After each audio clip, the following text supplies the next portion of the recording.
Good morning, everybody. Can I introduce you, Stephen Brown, who's the Executive Clinical Director for the Community Health Area 5. Stephen.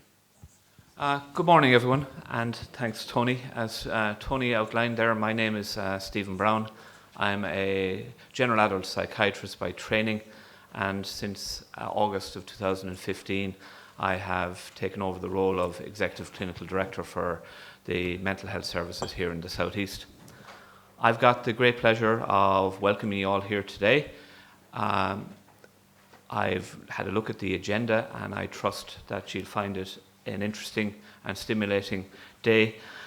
The majority of the work is probably going to be done in the workshops, but I do note that we have two, we'll call them keynote speakers. I'd like to acknowledge the presence of Anne O'Connor, who has been an advocate for the recovery process within the Irish Mental Health Service, and also acknowledge the presence of Julie Repper, who is an international expert in the recovery field and is a director of IMROC.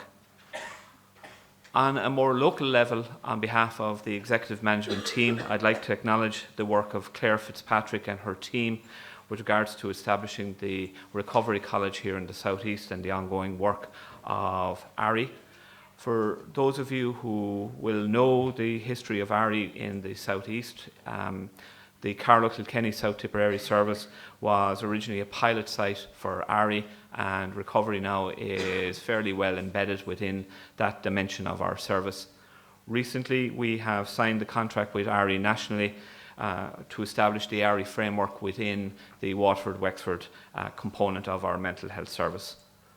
Finally, just to update people that currently we are doing an organisational overview with regard to the delivery of our service from a recovery context via the Social Reform Fund, and hopefully in the near future we will have developments to announce with regard to that. So without further ado, I'll hand over to Tony, and once again welcome you all to the Southeast. Thank you.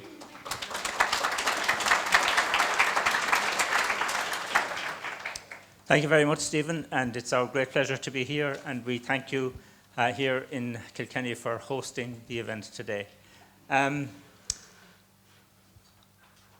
So the Recovery Fair has been planned and is being delivered today by the ARI team. And again, just to remind people who the my name is Tony Leahy, by the way. I work for the division, apologies, for the mental health division, and I've been involved with ARI since about 2013. So the team, we're in a great position this year, because the first time ever we have a full strength ARI national team. So we have two managing partners. We have Jean Delaney, who represents the service user family care lived experience wing, if you like, of recovery. And then we have Catherine Brogan, who represents the professional expertise wing. And why we call them managing partners and why we have them as managing partners is that we want to model in ARI itself the kind of co-production that we want to see happening throughout the development and design and delivery of services. So where you're marrying the professional expertise and the lived experience and making sure that they are working together. So that's the team of managing partners. Gina, of course, is local to here, and Catherine, we won't say, she's over the border, but we won't say where. Okay. Then you have Aisling Duffy, who is project and development officer, and you have Jackie Farrell, who is the administrator. So that is, for the first time ever, a full team for ARI. And I can tell you, they're busy. Today is just one example of it, but for the first time ever again, and ARI is around since 2013, Advancing Recovery in Ireland is on the agenda of every mental health service in the country this year for the first time, and that's quite an achievement. So people are obviously at different stages and different levels of how they're driving out recovery orientation, how they're developing capacity to do that. But the team is in contact with every service around the country and working with them around that. So that's kind of really good. Recovery Fair. I come from a little town in West Limerick called Abbeyfield. It's about 150 miles southwest of here. It sits in the middle of a farming hinterland. And it owes, I suppose, its existence to that farming community. And when I was a kid, the big occasions during the year were the fair days. It was the 29th of June was the big fair, and I think it was the 10th of October was the other fair. And basically, what happened on those days is the farming community came to town with their animals, with their produce. There was buying and selling. There was commercial people in with various goods and services, and there were the local hostelries. Everybody was engaged, and there was a huge buzz and a huge kind of gathering of people, mixing, matching, and all of that sort of stuff. So there was transactions happened on those fair days that I suppose provided people with their living, with their standard of living, and with the quality and the enrichment of their lives. And that's what the fair day kind of delivered to a small rural community. And it's filtered down to everybody, even to the likes of myself, as I have happy memories as a 9 or 10-year-old going up the town to the fair with my grandfather and having the bonus of getting a couple of bottles of red lemonade, one hostelry or another. But there was great buzz, there was great energy about the fair, and that's what it was about. So I suppose today, and again, walking in here today, I think people would recognize there is a buzz, there's an energy around. We're extending the analogy of the fair to this. The merchandise on this occasion is recovery. And the great thing about it is that everybody who's here has something to buy and sell, if you like, to offer, to contribute to the overall piece. We can all learn from it, and hopefully the quality of our lives can be improved from what happens today. And I'm hoping that the transactions that happen today, because as you know, we have 20 stalls out there, we have 7 workshops, so there's no shortage of things for people to be involved in, and it allows us to be involved at a one-to-one level. That the transactions are going to be crucial to our well-being and to the quality of life, and to the promotion of good mental health, and also to the development of recovery-focused mental health services. So we all here today are bringing something to the day. As I said, ARI began back in June 2013 in Ireland, and on that day about 60 or 70 people gathered in a hotel in Athlone, and we were tentatively looking at, well, what does recovery mean? What's it about? How do we do it? And people were tentative, I suppose, in their understanding at that point in time. We had the great privilege of IMROC as our consultants with their kind of expertise, because they had started a year or two before us, basically. That was the extent of your expertise, I suppose it would be fair to say at that point in time. And since that time, there has been a steady growth in engagement around recovery at all sorts of levels within mental health services and outside. There has been a steady build-up of know-how, because people have been experimenting and have been trying things and doing things, and there has been a steady build-up of capacity among service users, families, health service professionals, and a build-up of confidence in what we're at when we're talking recovery. So today, as the fair is about exchange, but it's also about celebrating the journey that we've come on in those 4 years, celebrating the gains we've made around recovery, and it's also then about sharing the know-how. There are, as I said, 20 stalls, and there are 7 workshops, so there's no excuse for anybody not to participate, not to make your contribution, not to gain something from the day. However, just on a final note, and I'll give up now and I'll let Anne come in. A caution. For those of you like myself who come from either rural backgrounds or small towns, there's a caution here for you. Because my experience as a young fella of fair days was, it was about buying and selling. Now, as we know, Kilkenny has the distinction of being a city, and Thurles, where Catherine comes from, has the distinction of being a big town. And we wouldn't be as sophisticated as those people at all. So we thought a fair was about buying and selling. But actually, they're teaching us something here, because they say a fair is about bragging and stealing. So I just caution those of you like myself who are a bit more innocent to watch your pockets and make sure that you go home with more than you came with.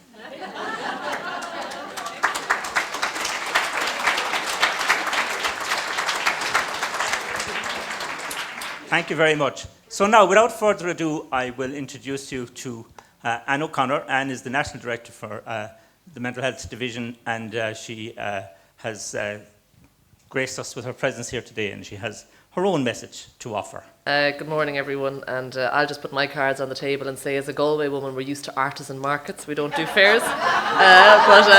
Anyway, just to say, it's great to be here. I last stood in front of an audience like this last November, I think, in Limerick, and I don't think it was as big as this group.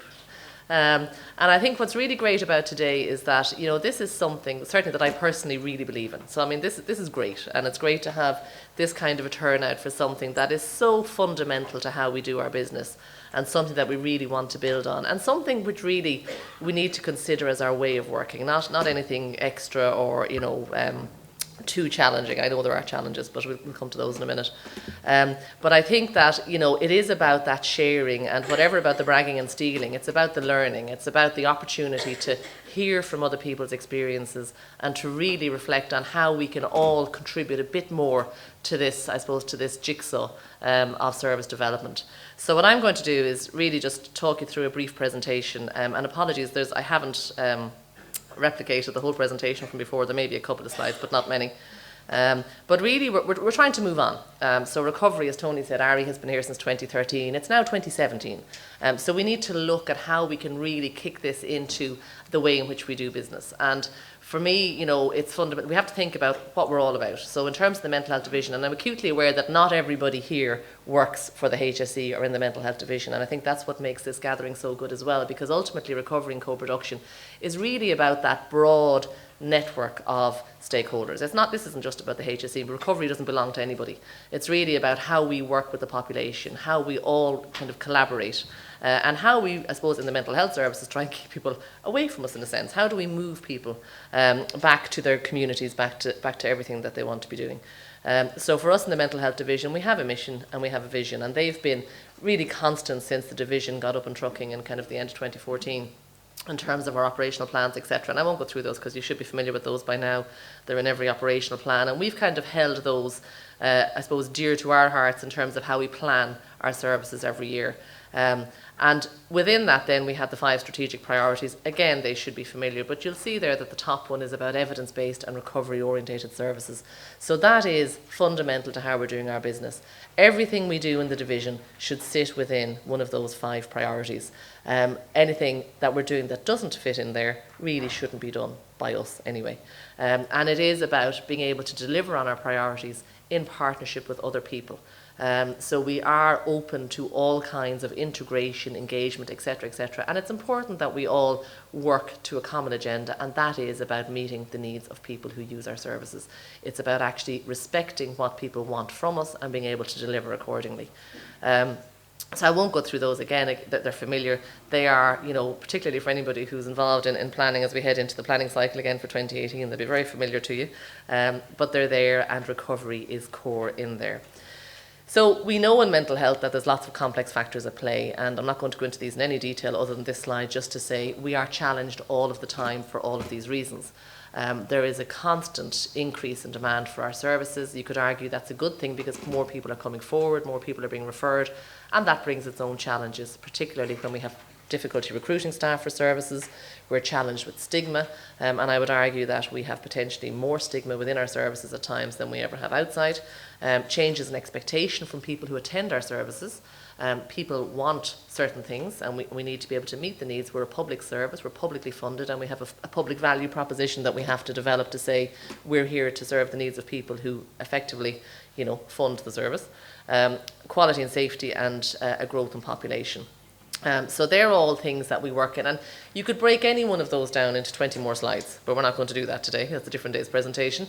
But there is, you know, they're there all the time. So they're kind of the known knowns. We work in that environment, but none of those things take away from the need for us to actually do what we need to do in respect of recovery.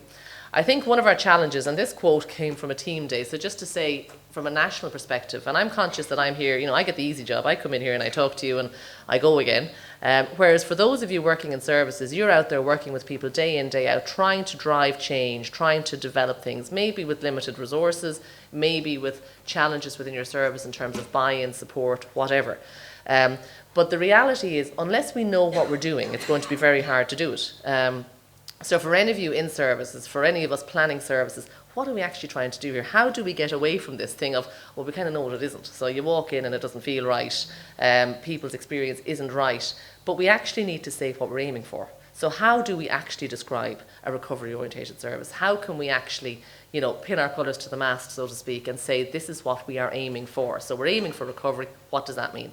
And I think for us in the national division, we have put some time into looking at it, because we're not in the frontline service delivery. We're sitting wherever we're sitting, and we're writing things down, and we're coming and talking to people, but we're not working with service users face to face. We're not dealing with all of the challenges that present on a front line. And I think for us as a division, we have spent some time looking at how, from an organisational perspective, we should be talking about recovery. How do we contribute to the recovery discussion when we are doing our work in Dr. Stephen's, in different offices around the country, to say this is what we're focusing on in terms of our planning, this is what we're focusing on in terms of how we allocate resources to areas. And we have had our team together on a number of occasions looking at that, looking at how we define recovery. But I think it's a challenge for all of you to think about what it is that you are doing rather than describing what it isn't. So in terms of the capacity for recovery, there have been changes. So there has been absolutely an increased management focus. I mean, ARI was there in 2013, and really it was from 2015 onwards that really we started to reflect on the fact that we needed to formalise this more. So it wasn't okay for it to continue as a project over there somewhere. We actually had to put our money where our mouth was, effectively. Invest, add more money into the pot to really develop, because you can't develop things without investing in them. And to look at how we actually develop the capacity nationally and then locally, and increasing the number of sites. So we have seen a significant increase in the number of sites from 7 to 13, and now we're up to 19. So it's growing and growing, and all CHOs are developing their initiatives. And I think the types of initiatives have changed. So that's all been enhanced. And when you walk around out there and see the different types of initiatives that are underway, it is different. People are moving on in terms of the scale of what they're trying to do and what they're actually able to achieve. And I think also the whole piece around the collaboration and partnership. I mean, this whole discussion is one of collaboration and partnership. There is no point in any of us, whether you're in the HSE or in any other organisation, sitting there and thinking that you can do this yourselves, because that's not how people live. People don't live in a HSE world, or they don't live in any other world. It has to be the whole spectrum of stakeholders working together to actually drive a common agenda. So we are seeing evidence of an increasing capacity around recovery, increasing knowledge, increasing understanding. And when we look nationally, these are the 9 community health organisations. So for those of you who struggle knowing which number is which, or which CHO is called by which number, you start at the top basically. You start at Donegal as number 1 and you work down and around. But there are 9 community health organisations, and they are, all getting on with business. So the community health organisations are just bedding down with their management teams, etc., in place, which have, been there now for about a year, but it's still relatively early days. In some CHOs, we have several counties coming together. So actually developing a CHO view of recovery is a challenge. But there are some things that we know are developing, and I'm not going to go through CHO by CHO, but when you look at the different initiatives that are underway, we have recovery committees now in 19 areas, peer-led or involvement centres, and I'm conscious that there's one here in Kilkenny, in 4 locations. There's family peer support. And another aspect of what we're about now is the Service Reform Fund, which may be familiar to some of you, and hopefully will become familiar to all of you. And this is an initiative that we are engaged with in partnership with Genio and Atlantic Philanthropies, where we actually are getting some funding by investing in certain initiatives to do with recovery. So we have a couple of, I suppose, big headline things around recovery, different initiatives around homeless people, etc. But we have a service reform plan as well as recovery. We're trying to link all of that together, because one of the things that we've become very conscious of is that if you're working in a service now, you're getting all these different things coming at you that are all to do with kind of the same thing. So we'll talk in a minute about how that's hopefully going to come together. We have peer support in 10 areas. We have recovery colleges now in 5 locations, and I know there's one being launched here today. Recovery principles, workshops and facilitators. We've OLAS in 8 areas, and RAP. So we've a lot of different things going on, and I think within that there lies a challenge for us, because there's a lot of good work. So when you look at all of the different initiatives, we have projects everywhere, we have all different things going on. How do we make sense of that? So, in one way, we want people to be able to walk in the door and get what they need from any of us when they come for support from our services. But at the same time, organisationally, we have to make sense of it, and we have to try and bring it together in some kind of coherent way. And that's where we'll come to the recovery framework. But we have a number of challenges. And, you know, there is that piece around protected time. So how do we, on the one hand, develop that capacity around recovery? So how do we allow people the space to develop things? And yet we're talking about it as if it should be business as usual. But we have to acknowledge that when we're trying to bed something down and grow something, we have to give people the space to be able to do that. So there's a challenge within services for protected time for this work. There's a need to increase stakeholder involvement. And again, the fact that we have different stakeholders here today, but recovery is about moving people out as well. So it's about actually having more external partners together. It's actually about bringing people in and being open to doing things differently. This isn't about the mental health services dictating how things should be done. This is about us all agreeing collectively what the right thing to do might be. We have challenges around payment and reimbursement. That's something we are looking at nationally in terms of how we can actually, you know, reimburse people for time. And that's time that is, you know, real time invested in projects. And that again is the right thing to do when we're just figuring out our way through it. Culture is a challenge. Culture is a challenge everywhere. Culture pops up in any discussion we might have. It's a particular challenge here. And I know at a national level we've had discussions, and Margot Wrigley, who's our now former clinical lead who finished up last week, you know, we've been very clear that recovery, it's not either or. It's not, you know, clinical is bad and non-clinical is good, or recovery is good, clinical. It's not any of that. There's actually, you know, within our strategic priorities, we have quality safety and we have clinical standards and clinical excellence and all of that as well. So we absolutely have a responsibility to have that whole menu of things on the table. You know, we have to provide services that are clinically safe, that are clinically sound, stand up to good practice and scrutiny. And those things are not mutually exclusive. So there's no need for people to feel threatened in any corner about any of this stuff. It isn't good and bad. It's how do we bring it together? How do we actually marry all of this into some kind of approach that makes sense for people? And so I think culture, as I said earlier, within our services and the stigma within our services is our first challenge in the mental health services, never mind outside of that. And then evaluation. So this thing about recovery, you know, that sometimes it's hard to pin it down. And I think the evidence is growing, and it's great that Julie's here again to talk about that later. I mean, you know, it's really important that we're talking about this with an evidence base, that we're talking about it as something real and tangible and not just something that feels good, because that's where we kind of lose some of the audience. It's okay for the people in this room. We all believe in it. We're all here, so that's great.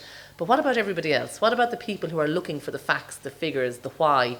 How do we make the case to roll this out? How do we grow it and grow it in a way that we can all stand over? So I think evaluation is something that we struggle with, not just in this room in relation to recovery. We struggle with it quite a bit because I think sometimes, you know, we rely on the things that feel right. But actually, in the climate we're in, that isn't enough anymore. So how are we critically evaluating what we're doing? So in terms of the support for recovery, there's a number of things that you know, that we all need to work towards in terms of supporting this journey. There is the piece around recovery being business as usual. So we are all committed to getting away from this notion of projects. There's so many projects now we can't cope with them. And I think that we have different strands of work that are all related, and we will have a discussion later about the recovery framework, because that is our effort to try and bring this together, to try and make sense of what is becoming quite a complex landscape. We have people who are doing really good work in all parts of the country, and yet we need to be able to frame all of that work within a common framework. We also, from a divisional perspective, we need to invest in it. So, you know, we have invested in it and we are going to continue investing in it. And that's where we are going to be pushing services to really look at how they prioritise their initiatives, to look at the type of work that they're progressing that we as a division will then support. We have ARI, so the team in ARI is great, and it's here and it's growing, and I think, you know, they are there as a resource and a support to all services, as is the Mental Health Engagement Office. So we have a number of strands now that within the division that have grown. We have capacity developing to really support this discussion and to support services in respect of the work that they might want to do. And then we have the framework. And I think the framework is kind of a move on for us, because this is about how we actually set the scene in terms of what we want. So we're not going to go out to a service and say, you must do A, B, C, D, and E. We're setting the general direction. So this is too complex for us to overly prescribe what you should all be doing. But we know where we're aiming for. And it will be up to services to plot their journey to that aim. So to actually say, how are you going to achieve? You tell us how you're going to achieve the big picture. How are you going to actually tick a certain number of boxes that we ultimately, just to warn you, will hold you to account for. So if we're going to invest in you, we want to see the evidence. We want to know that you've thought through a plan, that you're developing certain things, and we will measure that and we will fund and resource and all of that accordingly. So that's a challenge. That gets us away from the feel-good factor. Hopefully it'll still feel good at the end of it, but I mean, it's not just about feeling good. It is about actual evidence. It is about a framework. And I've mentioned the Service Reform Fund, and there is some funding coming with that, although it does come with a particular overhead in terms of how we manage that process. There's a requirement on us as a HSE to be able to demonstrate what we're doing. That comes back to planning and evaluation and all of that good stuff again. But that is there as a support for this whole agenda, and we have very much put recovery centre stage in our proposals around the Service Reform Fund. So how will we know when we get there? I mean, I think this is the challenge. You know, we're doing lots. So there's loads of work going on. So any part of the country now, you have activity everywhere. So we're all talking recovery, and that's great. And I'm living the dream out. I'm out talking about recovery a lot at the moment. But activity is fine.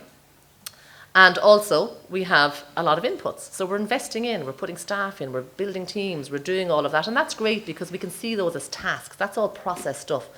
But what I would challenge all of you here today to think about as we move this discussion on is to really think about what actually are we achieving in terms of our outcomes and the impact of all of this.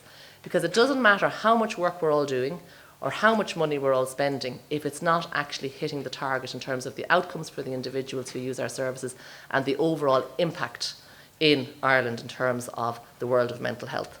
So on that note, I'm going to leave this here and to thank you all for being here today, and hopefully during the day you'll get lots of opportunity to share ideas and to learn from each other's experiences. Thank you. Thanks, Anne. Very clear message and some good questions for us to be chewing on at the course of the day.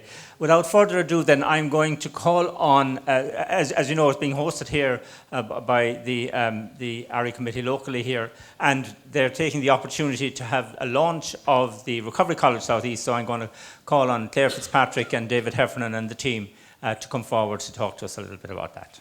Good morning, ladies and gentlemen. My name is David Heffernan, and I'm the General Manager for the Mental Health Services in CHO5. And as I stand here and look out at such a crowd of people, I'm reminded myself of the fact that it's always been a huge dream of mine to stand in front of a crowd this big in my hometown and address you in Irish, As Gaeilge. So I was sitting down last night preparing my speech, As Gaeilge, and then I realised very quickly that as a proud Kilkenny man, the only Irish that I ever learned to speak with any degree of consistency was Tá an áthas an current seo a ghlacha ar son Kilkenny.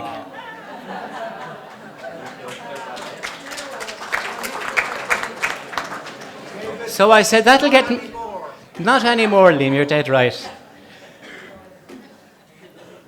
But then I felt I can't stand up here and pretend to be an expert on recovery and recovery colleges because all the experts are out in front of me.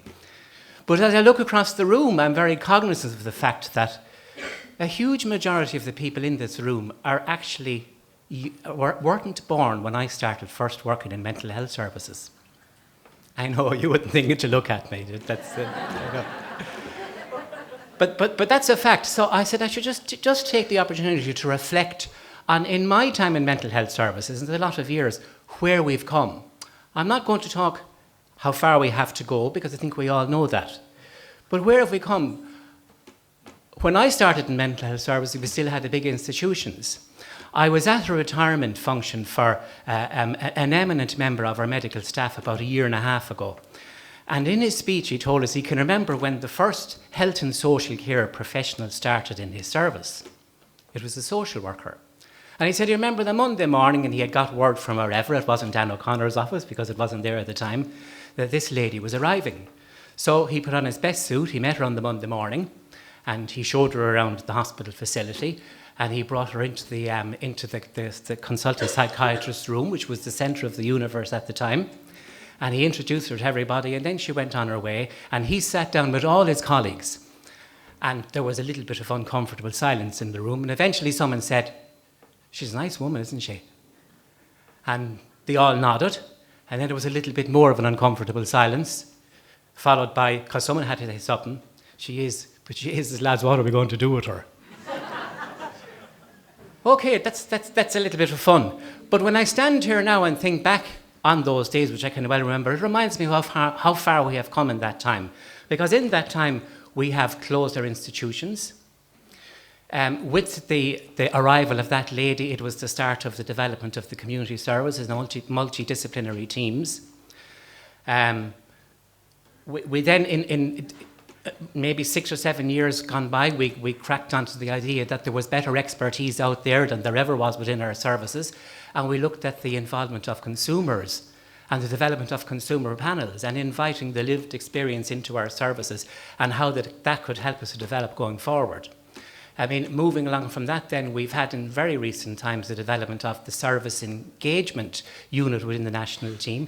And in very recent times then, we've had in each CHO the arrival of a service user engagement lead, who's a senior manager on our management teams and who represents the lived experience, you know, within our services. And in our case, is a gentleman called Paul Fallon, who has just started with us recently. And I'd like to welcome you, Paul. You're here today to your first public gathering. And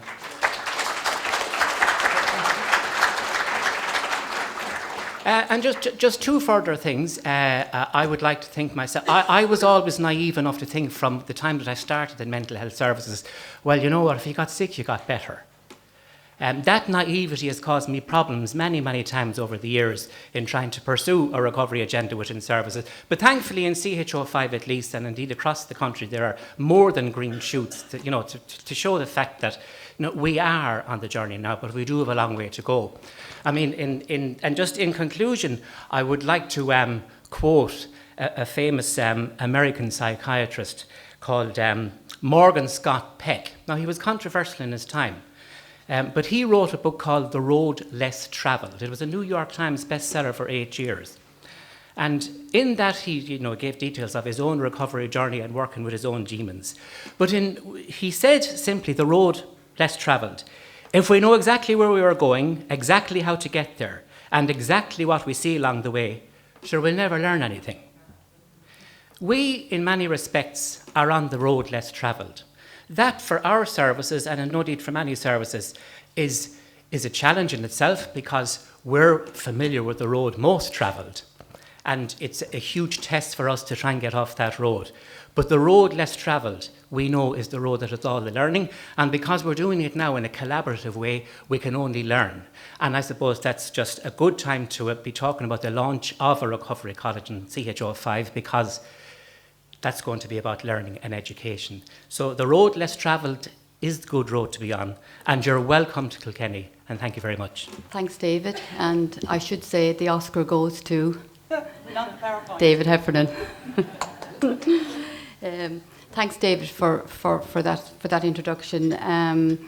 And welcome everyone here today to Kilkenny. And I suppose the real truth for me is that I'm so privileged to be here today, and I feel so proud to be part of the Recovery College South East.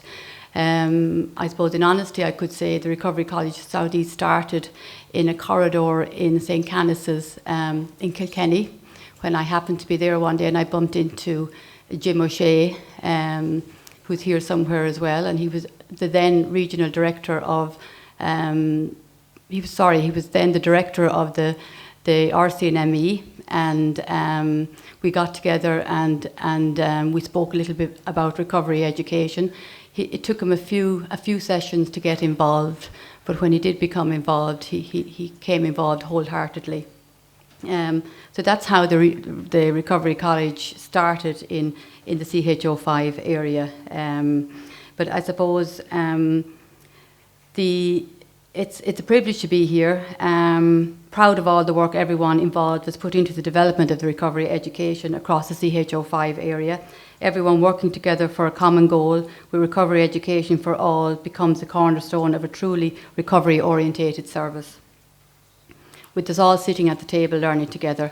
I know you see me here today, but I am here on behalf of all the people that have been involved so far from all walks of life, many who are sitting in the audience today and who have been invaluable, giving their time and energy and commitment, and a serious commitment to changing how we do our business.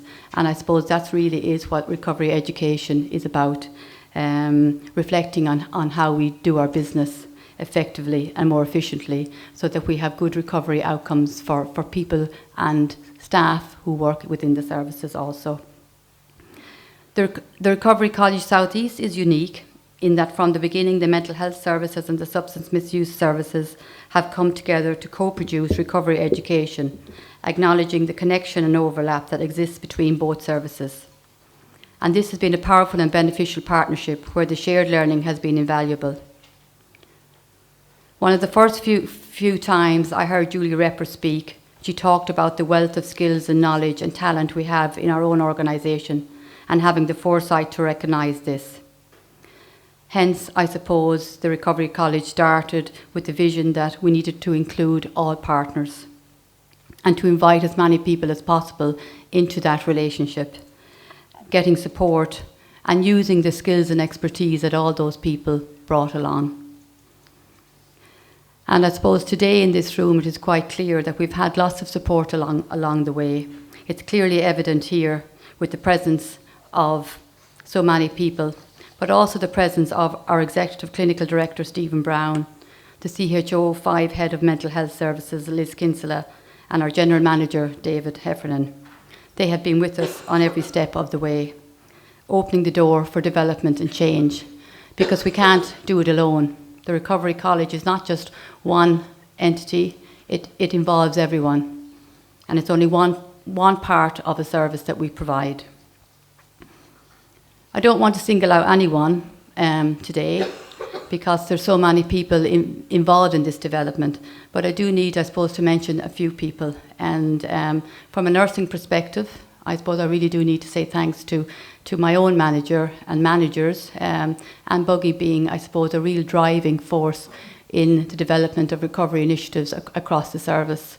And I know she's here today somewhere, and she's always been very supportive and really believes that, you know, we do need to change how we do our work through recovery education across the service and have a whole service approach to recovery education. So I'd like to say thanks to you, Anne. And also, I suppose, from the beginning, we looked at the skills and expertise, and one of those skills and expertise was the Regional Centre of Nursing and Midwifery Education. That is a mouthful, the RCNME. And they had already developed a good, strong programme of education. And in order to learn from that, they invited us in and they supported and guided us on our way. And they were very open. They hadn't looked at involving lived experience before or the family member. So it was a real learning curve for all of us. And I would like to say thank you to them. And they're still on board with us today. And I suppose we wouldn't be here today without acknowledging the influence of ARI had in these developments, guiding and mentoring. Michael Ryan, Tony Leahy, Catherine Brogan, and recently our very own homegrown Gina Delaney. She has been an absolute treasure and inspiration to us all along, constantly nagging about co-production, collaboration and involvement every step of the way. And that's what we're about.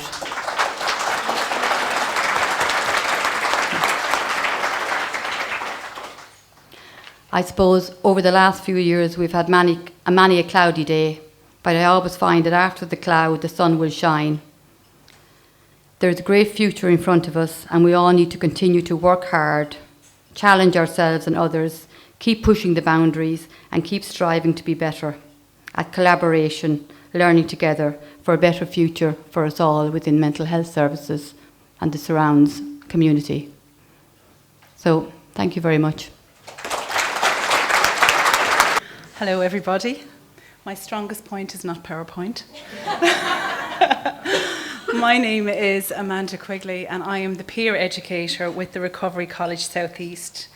And I suppose even looking at the words peer educator, what is it?